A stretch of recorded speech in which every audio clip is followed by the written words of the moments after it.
Hello and welcome to Frontrunner Motorsport. It is prediction time once again, and if I do say so myself, I was something of a genius last week. No, I didn't get a lot right, but I got Colton Herta winning IndyCar, Richard Verschoor winning in Formula 2, as well as a couple for Freddie Slater in Euro 4. So overall, not bad, but can we do better this weekend? Well, we have plenty of racing to make predictions for. Formula 1 is in action once again in Singapore. F1 Academy also returns to action. Super GT from Sugo, BTCC from Silverstone, TCR UK from Thruxton, 6 hours of IMSA at Indianapolis, and every class is in action this time, and we have NASCAR from Bristol. So with all that racing to make predictions for, make sure you subscribe and leave your predictions in the comments below. And let's jump into the video.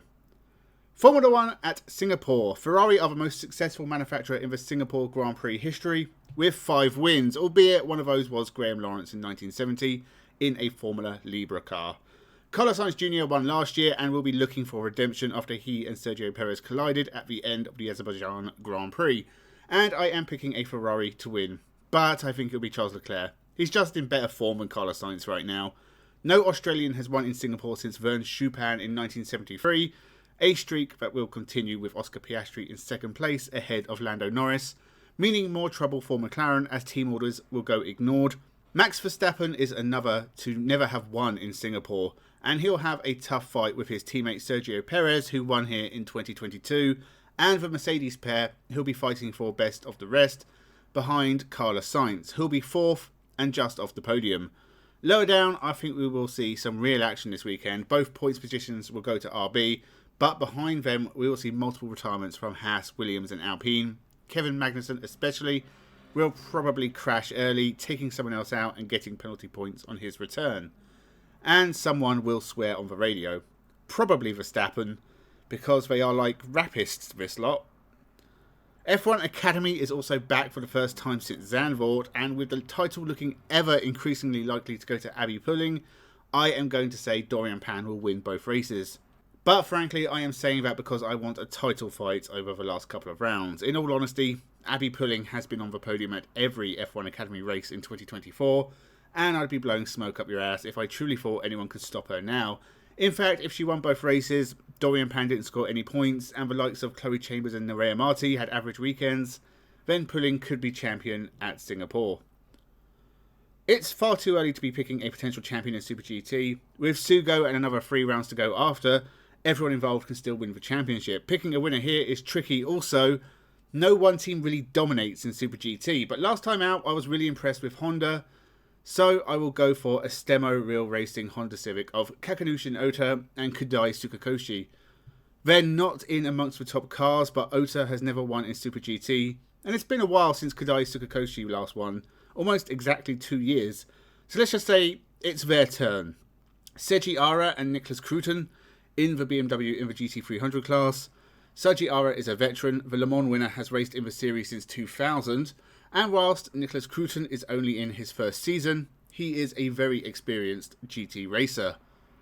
On to British Touring Cars, and we have a 6-way fight for the championship with 2 rounds to go. Dan Camish, Colin Turkington and Josh Cook really have to go for it to stay in title contention for the finale at Brands Hatch. A bad weekend at this point, and they'll be too far away to challenge. For the front 3, the game is outscore the other 2. Jake Hill has a 9-point lead over Tom Ingram, with Ash Sutton lurking close behind. So a lot is on the line. I think we'll see a win for Colin Turkington in race 1, Jake Hill in race 2, and Josh Cook in race 3. But I think Camish and Cook will drop out of the title fight here.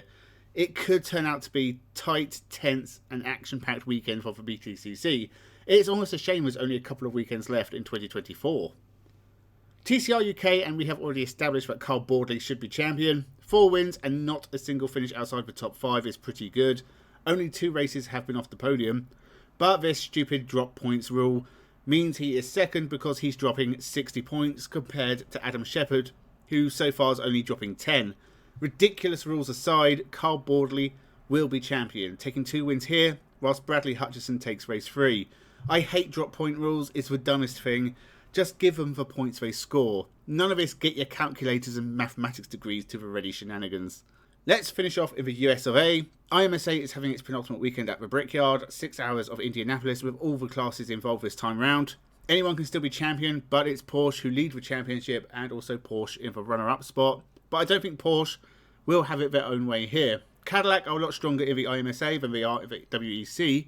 Sebastian Bourdais and Renger van der Zande will take the win here, ahead of an Acura and maybe a shock podium for Lamborghini. Let's say Porsche will have a bit of a mare and give us an interesting final race at Road Atlanta. As for the other classes, LMP2 barely matters these days. TDS Racing, a win for Hunter McElrea, Mikael Janssen and Stephen Thomas. I'm going in for Corvette in GTD Pro with Nicky Katzberg and Tommy Milner. They haven't won a race yet, but the Corvettes are always quick, if unusually unlucky. Finally, the GTD class, and this is the only class without much of a fight going on right now. Philip Ellis and Russell Ward have 300 points over their nearest rival. They can take it easy and let Antonio Falchio, Roberto Lecorte and Giorgio Sernagiota in the Cetilar Racing Ferrari take the win. All the classes, except maybe GTD, will be going to the final round, but the 6 hours of Indianapolis is almost guaranteed to be a good race. Finally, NASCAR from Bristol, the final race in the playoffs for 4 of our contenders. For fun, let's have a guess of those 4 drivers. I think Chase Briscoe, Brad Keselowski, Martin Truex Jr. and Harrison Burton. As for the win, it hardly matters really. Brian Blaney, I feel like it's been a while since he won a race. And after this, there's only 7 weeks of NASCAR left. Want to have a guess at a champion now? Kyle Larson, maybe? So, there are my predictions for the forthcoming weekend of Motorsport. We are going to see championships whittle down the outsiders and leave only a few in the chase for glory in 2024. As always, feel free to leave your predictions in the comments below. Make sure you subscribe to see my weekly roundup videos, Formula 1 reviews, and of course, more predictions as we get to year's end. Thank you very much for watching, and have a good one.